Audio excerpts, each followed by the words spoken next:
welcome, Elna Myburg. Thank you so much. I'd like to read a little bio before we get going here so you know more about Elna as she answers the question.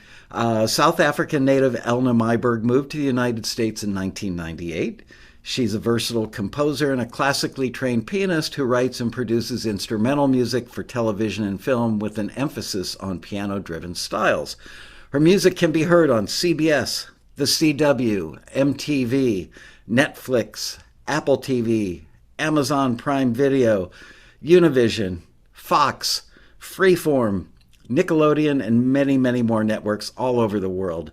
She started her taxi journey with solo jazz piano and got several placements in TV and film. She's since branched out into orchestral, electronic, world music, ambient, experimental EDM, and more styles, and still loves to use her acoustic grand piano as her foundation. Elna's had many tracks signed with production music libraries through connections made through Taxi, and she's currently working on several albums for music libraries in the United States, England, Israel, and Germany.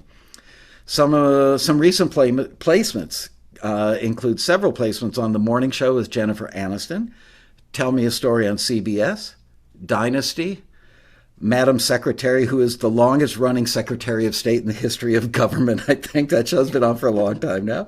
Siesta Key, Top Elf, and Chronicus on Univision, as well as in the FIFA Women's World Cup live broadcast. That's a mouthful, and some great placements in European TV shows as well.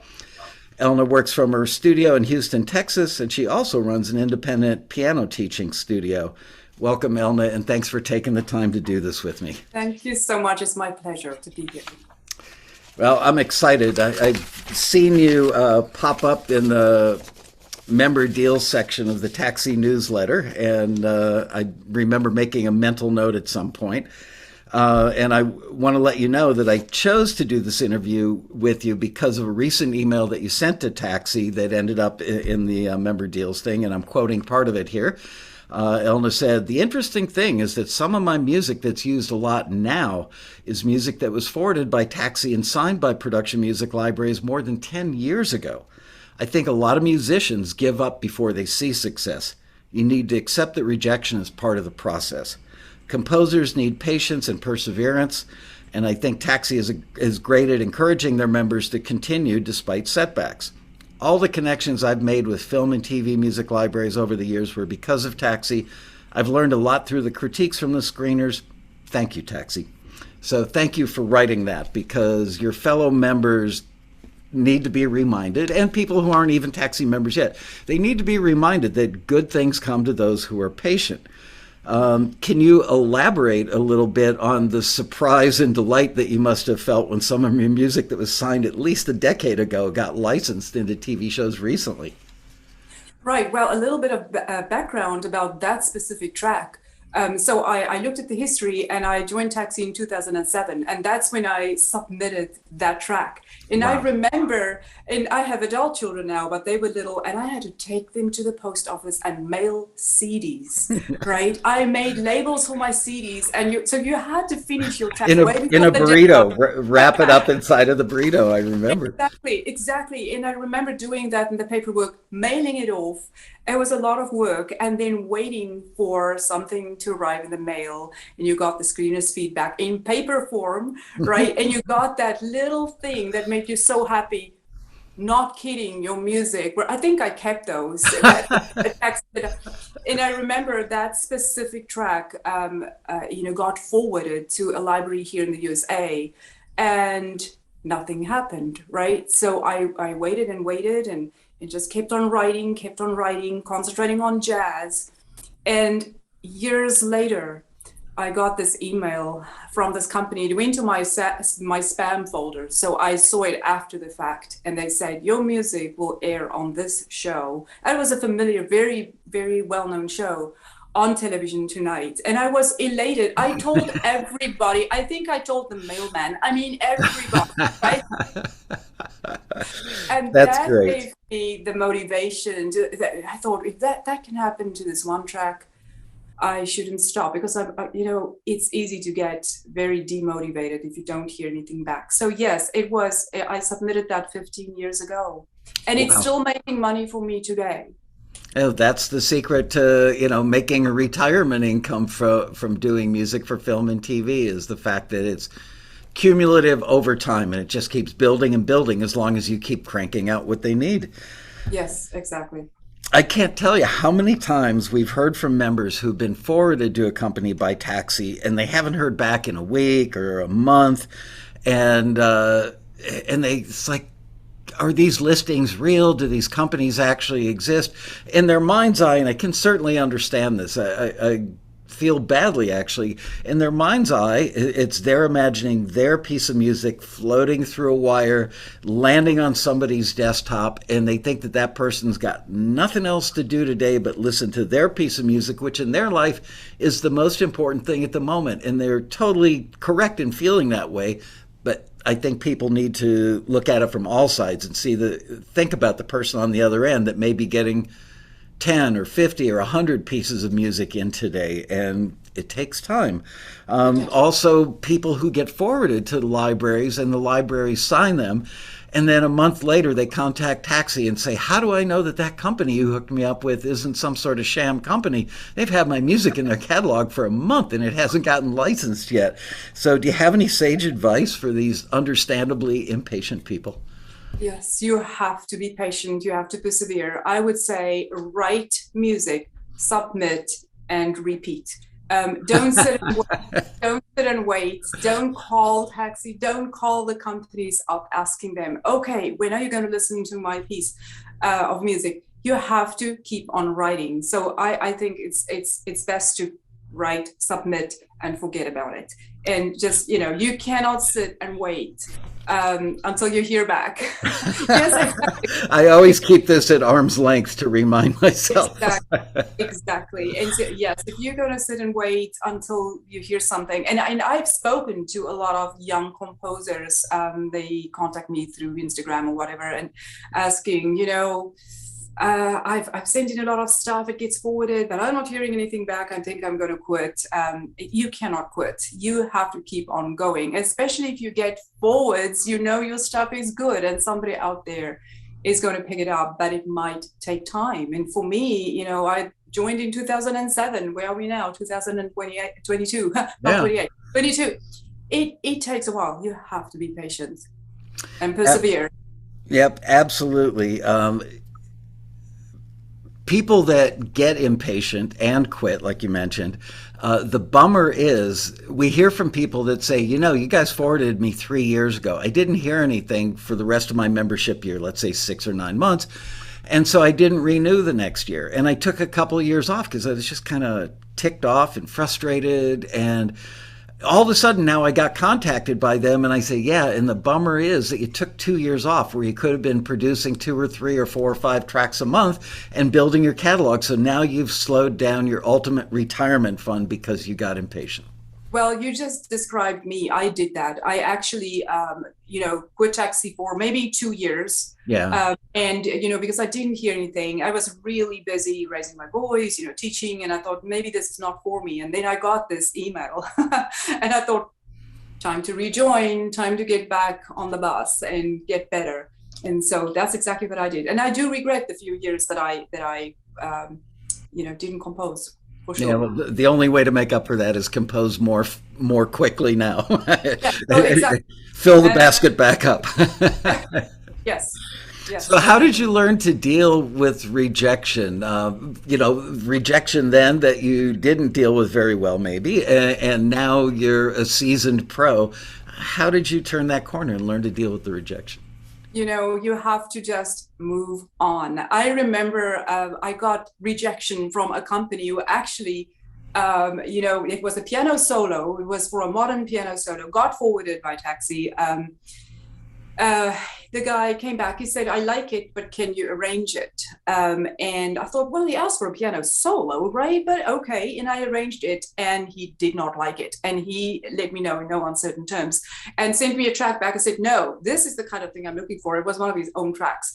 And it was just a harsh email. And I remember I literally cried like, oh, I can't go on. Yes. I mean, it was just very kind of humiliating. And for a day or two, I just, okay, I'm not motivated. But I got up and keep going.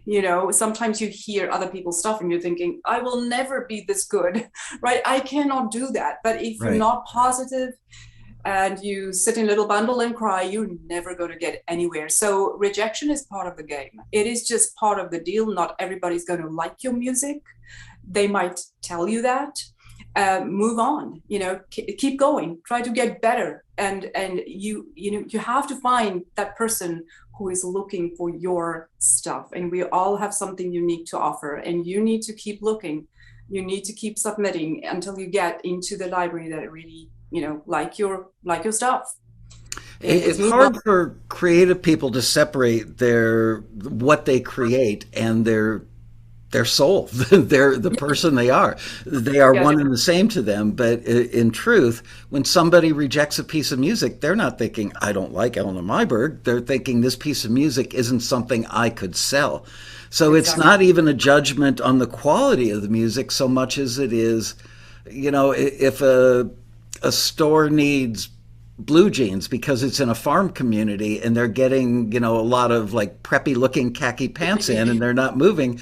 It's not that the khaki pants are bad. They just don't have what their customers want. So, Exactly. So you should never take it personally, and yeah, I think some people take it personally, and you should never do that. Don't dwell on it. Move on, move on and get better. Use the advice. Sometimes it's like the screeners. I'm sure some people think your screeners are always so nice, but sometimes, of course, they will critique things and say, I don't like this, and you can do this better. Don't take it personally, but use it. Use it. Take it yeah. seriously. Use it. Better your track.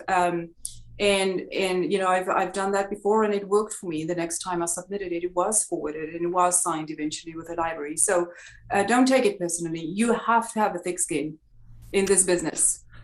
Yeah, it's hard. I don't think I've got such a thick skin. So I'm impressed by our members who develop one because, look, Taxi is my piece of music. And when somebody criticizes the company, I understand the pain that you guys feel. Right. And it's tough to develop a thick skin, but it is necessary. Did you grow up Yes. in a musical family? Were you surrounded by other musicians and encouraged to pursue your career Yes. with the piano? Yeah. So both of my parents were singers. They sang opera together, and my mom played the piano and composed. So the piano was always open in the house for us to experiment on. I have three sisters, and we're all into music. I'm the only one who's in it professionally, but the others do make music as well. So one was a bass guitar player for a rock band in South Africa, and one plays piano, and the other one is a singer.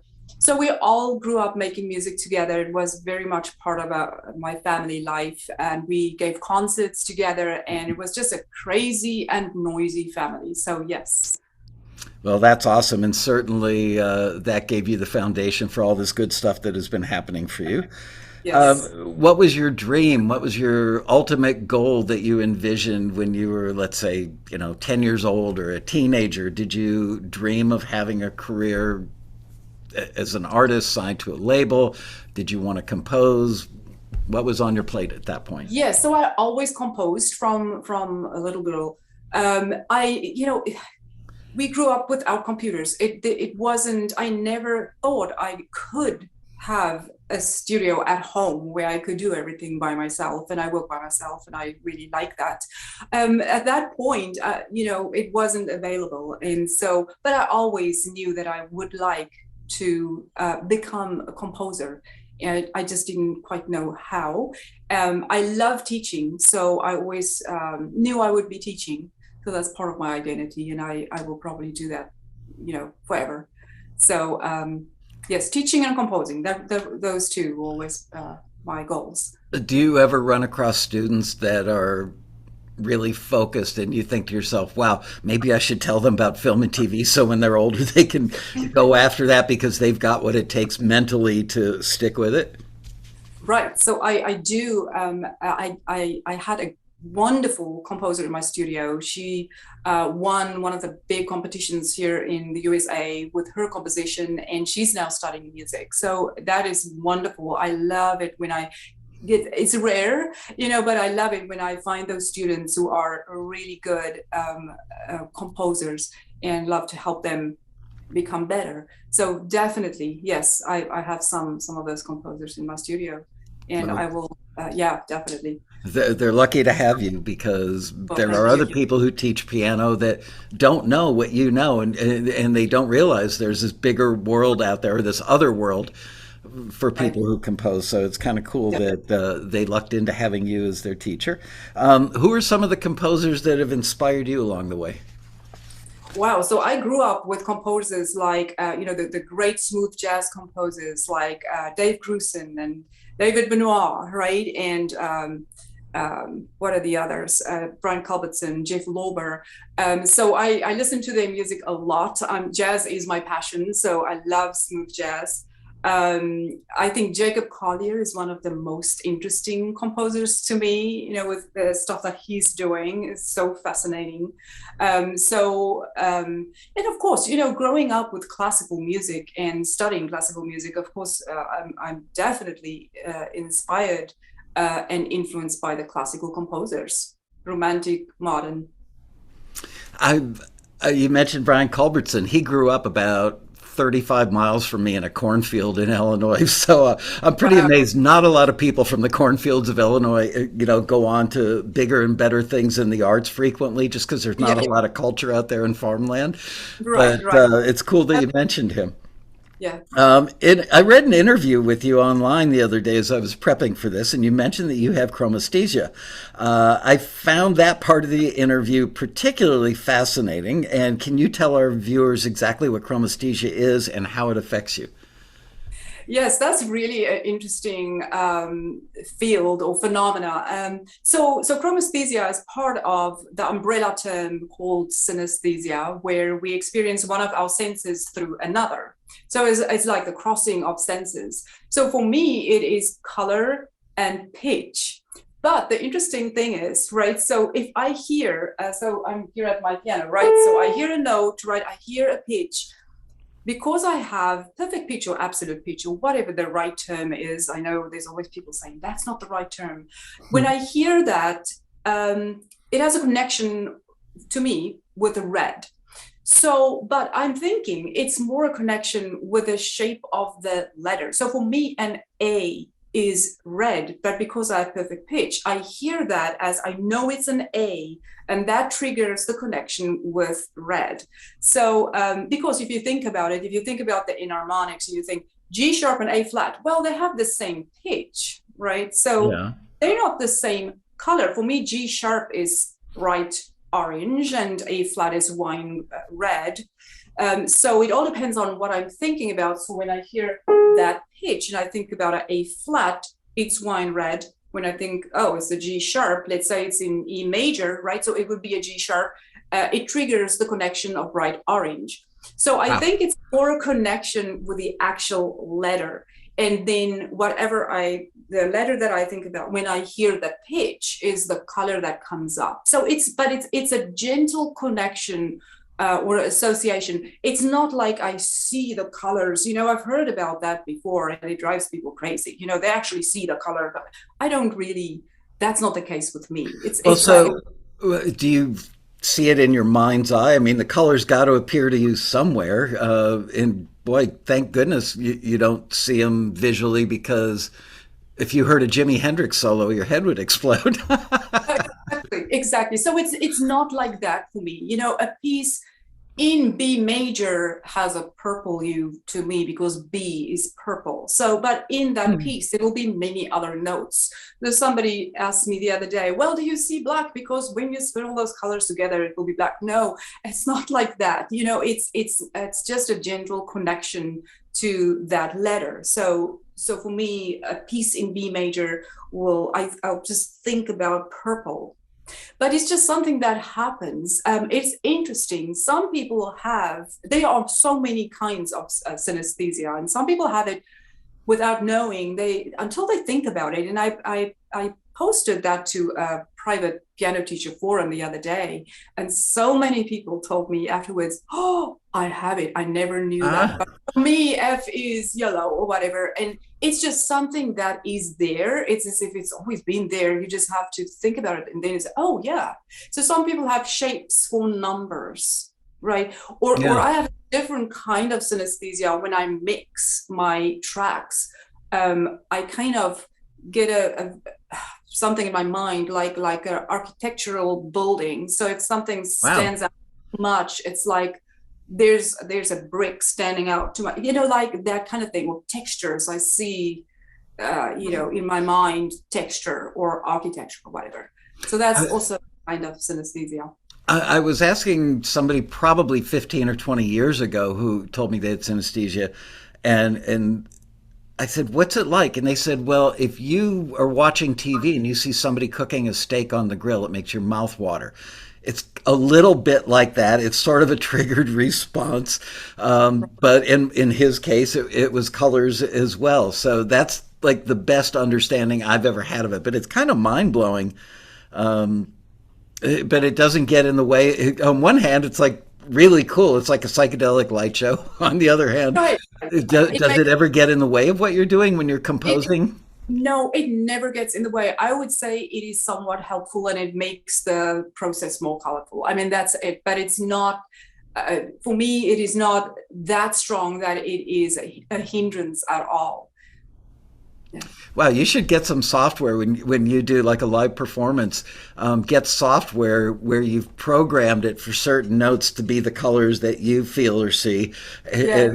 and just get up there and riff and let the audience experience your world. That would be cool. No, because I might not do that because that might drive somebody else crazy with Uh, different colors for the different, no, no.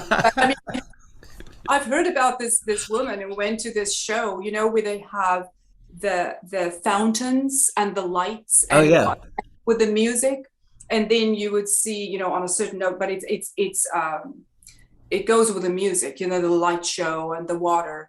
And she became totally crazy because they played an A and it was not the right color, that kind of thing. Yeah. I've Well, heard some crazy things like that too. I'm not like that, luckily. tell her to stay away from Caesar's Palace in Las Vegas because the fountain in front of the hotel is exactly that. It's the most impressive water-driven fountain-esque light show that I've ever seen. She would just explode if she saw that. I've seen that and it didn't bother me. So I'm not, mine is not that intense. So yeah. Good. um, so, being a composer that grew up classically trained, how did you make the transition as far as arrangements go and composing instrumental in the form of a cue versus just whatever flowed into your musical soul and came out of your fingertips? How did you learn that structure, and was it difficult or daunting in any way? Yes, I think that was a challenge for me. If I listen to my cues of years ago, there was the arc wasn't right. I know this is a sin, but I modulated from one key to another. That's a no-no, right? So Yeah. I did things like that. It was way too busy because even with cues for film, I was thinking solo works. It was too busy.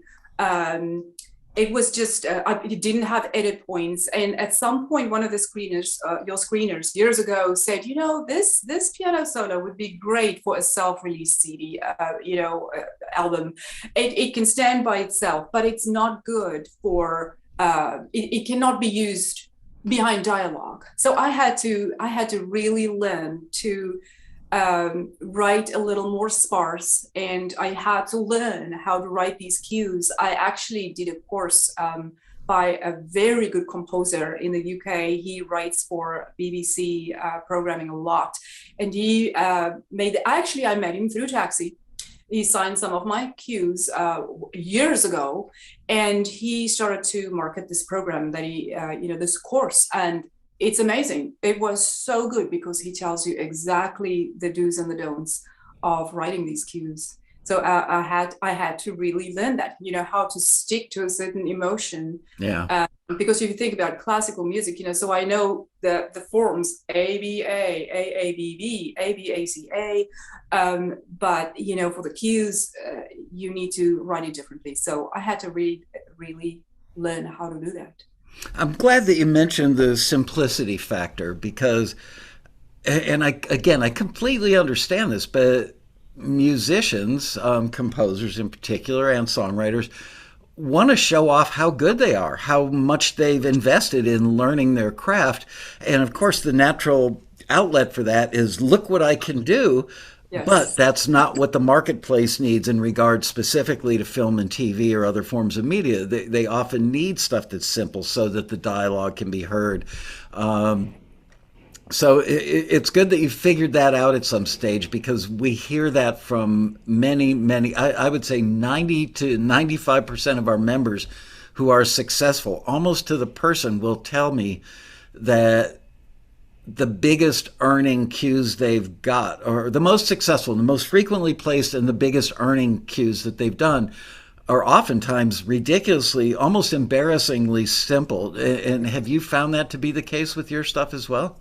Yes, definitely. I mean, I would listen to something on television that's used a lot for an ad or whatever, and it's something that I can sit down and do at the piano without even practicing, right? It's so easy. And I would tell my husband, this is something I did in fourth grade. I can do this. It's so easy, and Yeah. and it gets used over and over again. So you are right. It sounds like something that's easy to do, but if you like busy, complex music, because I love jazz, right? And so I Yeah. love those riffs and to show off a little bit. And that's not what they want for film and TV. Or not all the time. I'm writing that kind of thing, but for, cocktail jazz or in a restaurant, if it's not, it can be a little busier, I guess, if it's a jazz solo. But yes, if you just listen, what's getting used out there, it's so simple. And that's sometimes challenging because we think we can do better. Right. Yeah. Yeah. It would be, if I were a composer, I would find it very hard to restrain myself. I'd fear that I was embarrassing myself by putting stuff out that doesn't show off my skills as well Yeah, as it could. But it's exactly. another skill to learn how to do it very simply and still convey a singular emotion from the beginning to the end so it's all usable in one Yes. scene. Yes, You that just, is hard because sometimes they ask for 2.5 minutes. It doesn't sound long, but it is a long time to, yeah. write the tune, stay with the same emotion, but it needs to be interesting but simple. It's hard to get that balance between just boring. It shouldn't be boring, but it should be simple and stay with the same emotion. That's sometimes hard to do. You just reminded me last night when I finished writing these questions, somewhere around midnight, I kept thinking to myself, there's something else I wanted to ask her, and I can't remember what it is. Now I remember what it is. You and I spoke on the phone, I think it was yesterday, maybe day before, and spoke a bit about I'm a huge fan of solo piano cocktail jazz pieces. And I'm a big fan because while it's not the most popular request, it's evergreen. They get asked for all the time, every year, and they earn great money because you get paid for the length of time your music is used. And cocktail jazz gets used in restaurant scenes. Husband and wife go out for a dinner, anniversary, or maybe they're talking about their marriage ending. And in the background is somebody playing cocktail jazz, and it's got to run the length of that Yeah. scene. So have you found that to be the case with your stuff, that your cocktail jazz is among your best earning? That is definitely true. That and Christmas jazz. Oh my goodness. Ah, Yes, jazz with a Christmas flavor. I literally stand here and do my little sleigh bells. So definitely my best earners. Yes, the cocktail jazz for sure. that's great. It's funny, as you're saying all this, I can think of other members that are at the level that I would think that you're at, as far as the years of training, the level of playing that they're at. I don't know if you've ever met a taxi member named Bill Gordon. I know. Yes. Yeah, there are the three or four members. I think you guys are all in a very small club of truly professional, high end composers. Some year we should put all four of you on stage with concert grands and just blow it Oh, out. That would be hysterical. And Ferranti and Teicher times two. I often tell our members that they should master the style or genre that they're best in before they move on to other genres. And it sounds like you've done exactly that. Can you tell us how you knew when it was time to tackle the other genres? So I started with jazz, a jazz solo piano, and I knew it was time to move on when those listings kind of dried up a little bit. We don't see a lot of them, right? But I am Right. writing that. I kept on writing that for the libraries I got into through Taxi. But there's not a lot of jazz listings nowadays, right? And so I knew that as an instrumental composer, I had to branch out. I think what inspires me to tackle a new genre is when I see a listing. So I look at the listing and listen to the references and decide, well, I think I can try that. And then I would I would give it a try. And so, yes, so I really realized that I had to branch out. So now I'm doing, of course, not just different kinds of jazz. I'm actually composing classical music, original classical music in the style of Mozart, and whatever the library asks for, style of Beethoven, style of Chopin. So I would do that. Original works. I actually branched out into world music, something that I didn't think I could do. So I'm writing a lot of Middle Eastern albums. I had to listen to a lot of music. In my studies, I did ethnomusicology, but I really had to listen. I had to watch videos on how those instruments are played, get the right samples, and then manipulate them so that it will sound like the real thing. So that's been wonderful, branching out into Mediterranean and Middle Eastern music, Chinese music, a lot of different styles. It's funny that you mentioned Middle Eastern. I know that you're signed to a particular library, and I'm very good friends with the gentleman who owns it and runs that company. And I always ask him, it's like you live in Tel Aviv, Israel. You're surrounded and dozens, if not hundreds, of extremely talented musicians in Israel. Why is it that you run listings with Taxi looking for Middle Eastern music when you're surrounded by people who do it extremely well for a living in many cases? Right. And he said, they just don't really understand the film and TV, the sync side of the industry. They just don't get it. And so ironically, that company in Tel Aviv, Israel, signs a lot of Taxi members making Middle Eastern music. And I just find that so funny, that the Yes. irony of reaching out to America to get Middle Eastern music that's licensed in the Middle East when you're surrounded by people who do it naturally. Whatever. Exactly. It is interesting. Yes. Let's see, turning the page here. Okay, so being that you talked a little bit about copying the sounds and getting, new libraries, learning how to manipulate a sound in a library, so that a string player doesn't have a 30-foot bow that's, not being bowed back or something, or an oboe player that never takes a breath.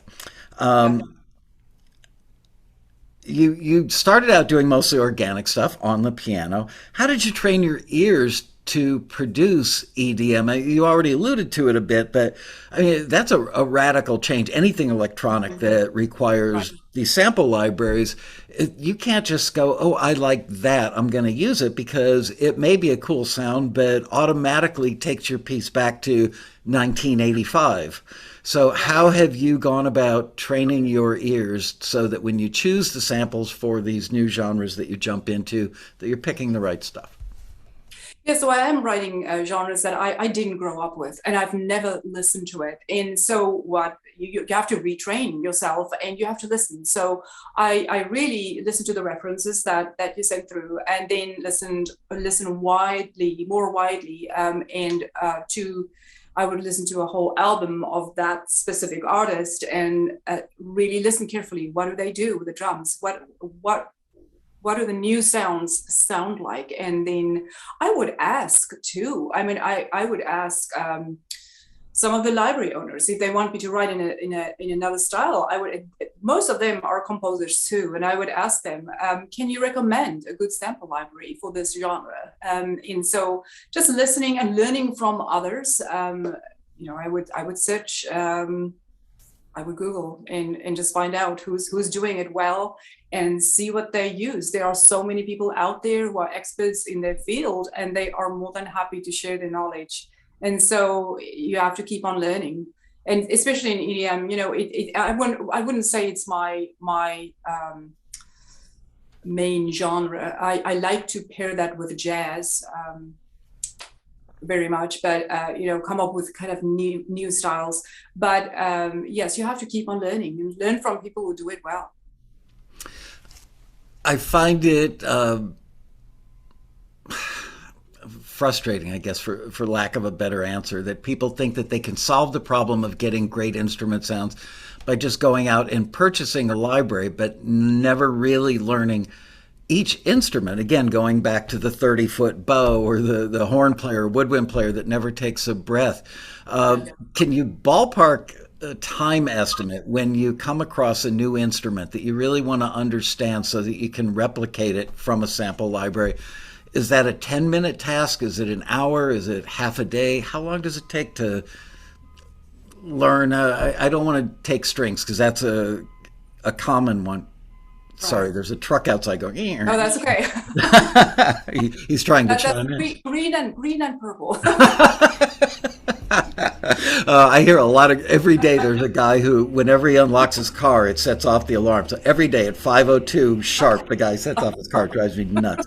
Anyway, going back to that question about learning a particular thing. So let's say you're doing horn stabs, maybe, where you've got a small ensemble, maybe like a baritone sax, a tenor sax, a trumpet, those three instruments doing bap, bap. How long might you spend learning how to craft horn stabs that sound authentic? Oh my goodness, that it all depends. So for symphonic instruments, I grew up with that. That was part of my training.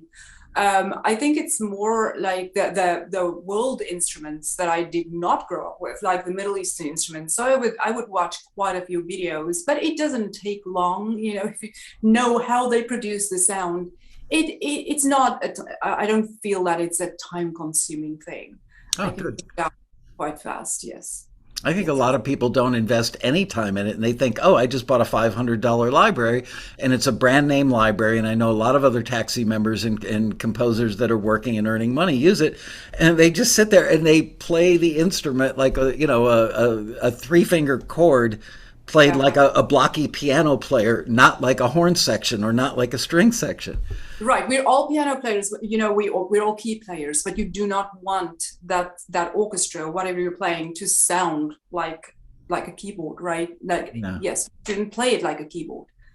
You should think like that instrument player. Yes. I was going to ask you this later in the interview, but I think it's topical for where we're at right now. So you do your own engineering and production, correct? I do. I have a lot to learn, though. I mean, I was born in the Middle Ages, right? So, right, but I mean, we totally grew up without computers. I sent my first email, I'm embarrassed to say, in my 30s. I type with two fingers and I text with one, and it drives my adult Me kids too. crazy. I mean, that's the only way I can do it. And then my 23-year-old would tell me, "How can you text with one finger, but you can do all of this on in your studio? It's just insane." So you just learn as you go. You just have to. Yes. So as far as the production is concerned.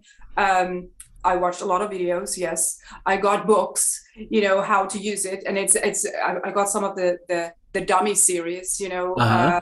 Pro for Dummies, and then I read it and say, oh, I'm below a dummy, they have something. So I had to really learn from scratch. I always tell young composers, you grew up with computers. If you studied music, that was part of your course. We did not have computers back then. I'm really dating myself here, but we just didn't. So I had to really learn from scratch. I'm kind of embarrassed to say, but I started with GarageBand because it was free, and my iPad, and I got things signed that way. Wow. Right, yeah, and so now, of course, my sound engineering is much better. I hired a sound engineer who is one of the senior sound engineers for the NFL. I've been teaching his son forever. I hired him to teach me the ropes a little bit, of basic sound engineering. He came to my studio and he helped me out on that. I'm writing for a library owner who was part of the development team of the software I'm using. So he's been very helpful. He likes technical things to be just right. And I would try it on my own. And if I couldn't get it right, he would make me a little video. And so I'm very fortunate. So, and he would send it to me. So I really still have a lot to learn concerning production. It was totally something new to me. So the mixing I'm doing by myself, the production, the mixing, the only thing that I'm kind of have somebody else doing it for me is mastering. So I'm using mastering software for libraries, but for my self-released albums, I use a mastering engineer. But Which is a very smart move. I mean, my background, I was a professional engineer who worked at studios much like the green screen studio behind me. That was my life for a lot of years. And as talented as I think I am as an engineer, if I had to master something, I wouldn't attempt to master it because it's a very specific and different craft. Your ears listen differently than a mixing engineer. You're no longer listening for balance. You're listening for dynamics. You're listening for overall EQ. You're listening to, does this track sound like it was played and played by the same artist, recorded in the same room? There's a cohesiveness to it. right, That exactly. a regular engineer doesn't deal with that every minute of every day. So while they may be decent at mastering their own stuff, probably not as great as an outside mastering engineer. Yeah. I hate to even make this a man woman gender driven question, but I'm going to do it anyway. I get frustrated. I've got 4 daughters.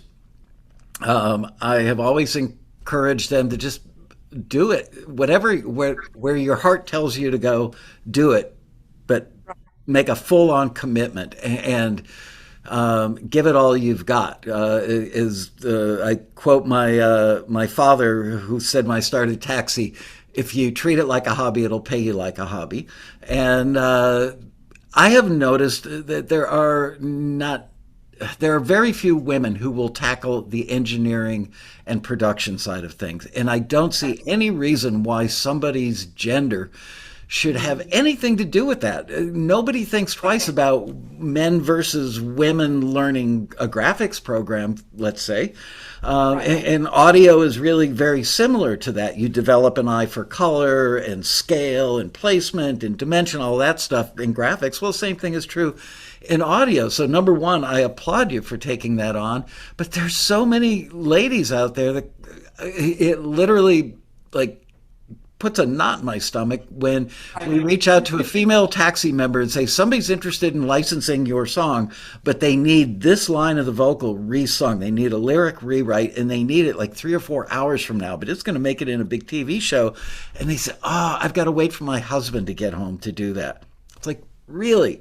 So can you, I mean, you've already told us how you've learned it, but, and again, I hate to make this a gender thing, but I want to encourage more, not just women, but there are certainly men out there who are tech phobic as well. Can you give them any sort of timeline? And yes, I'm still learning it. You're still learning it. Everybody is still learning it. If you say you've learned it all, you're lying. Right. How long did it take you to get to the point where you were engineering and producing stuff well enough that you felt pretty good about it and the people signing you felt good about it? That's hard to answer, but yes, in the first place, yes, the gender thing is a mystery to me. I don't know why we have less women composers than men. I have no idea. There's no good reason for me for that. And the engineering, the same thing. It's very hard to say. I got things signed years ago that will probably not get signed now because the requirements are different. Mm. So libraries have become more picky about the mixing and the mastering. That's how I feel. I think the competition out there is becoming more and more as more people get into composing, because now we have all of this stuff to available to us. But at first I didn't master my tracks at all, and just did the best with the mixing that I could. I didn't even know about things like lufts, the whole loudness issue. I had no idea. And I still got my track signed. So I think it took a while for me. I think in the last maybe 4 years that I really started to do a better job with the production and learned more about the engineering side of it. And so I'm assuming that you mic your acoustic piano. Yes. Um, now I'm just, this isn't even for the audience, this is for me because I'm an audio nerd. Which mics do you use on your Grand?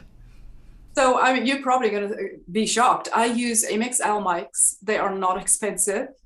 And I've been using them forever, just condenser mics. And I use two, just, kind of set up like this. Yeah. And it's been working for me just fine. And I know one of Taxi's wonderful composers, a young man, reached out to me the other day on Instagram, and he said, I see your mic, your acoustic. I never even thought I would be able to do it. And this guy is great. I mean, he knows so much more, I think, about production than I do. And he said, I wouldn't even try it because I think it's really hard. And I said, well, unless I'm doing something wrong, it's not hard. If I can do it, you can do it too.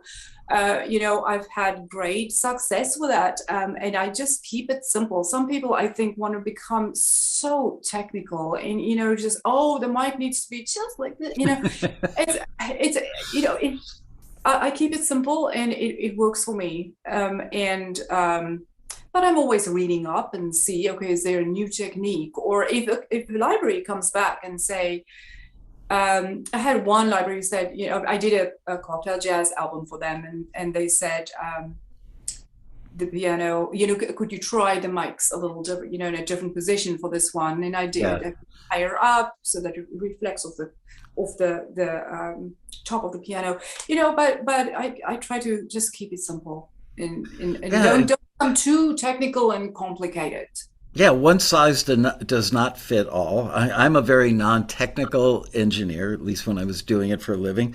But one thing that I was taught very early about miking pianos is that even many of the top engineers will do this, and they'll put the mics right in the middle of the piano, try and get them centered so that you get the whole width of the entire soundboard. Excuse me. And one day, an older, wiser engineer said to me, why do you have the mic pointing at like the highest octave when the player's not even going there? Everything is being played like in the two middle octaves. So why don't you mic the strings that are actually being hit by the hammers